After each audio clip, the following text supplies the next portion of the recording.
ቲክቶክ ላይ አንድ ጽሁፍ ምን ይላል መሰላችሁ?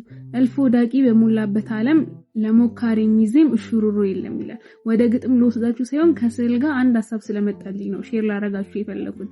በጣም ብዙ ጊዜ ስዕል መጀመሪያ ሲጀምሩ እስከ ስታወጡት ያለው ቪዲዮ ወይ ኦር ቪዲዮን ካያችሁት ኦር ደግሞ ስዕሉን ካያችሁት በጣም ፈኒ ነው።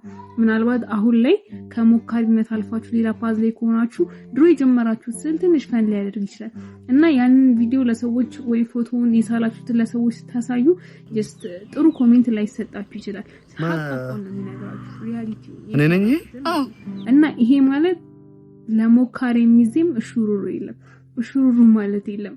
ጓደኞቻችሁና በረም በጣም ትቻለሽ ማቺ ማን እኮ ነገ ትልቅ ደረጃ ነው የሚደርስልኝ። አይኑ ካናቱ አልበለጠም ቁጭ አድርጌ አስደግፌ እንደሳልኩት ቆጠረው ይሄንን ከወዳቂና ከሞካሪ አልፈ ሶስተኛው ፓዝ ላይ መገኘት አለብህ ማለት የዛኔ ምናልባት ሊጨበጭ ይችላል በሚለው መናገር ይፈልግሽ ነገር አለ ለነገርኛ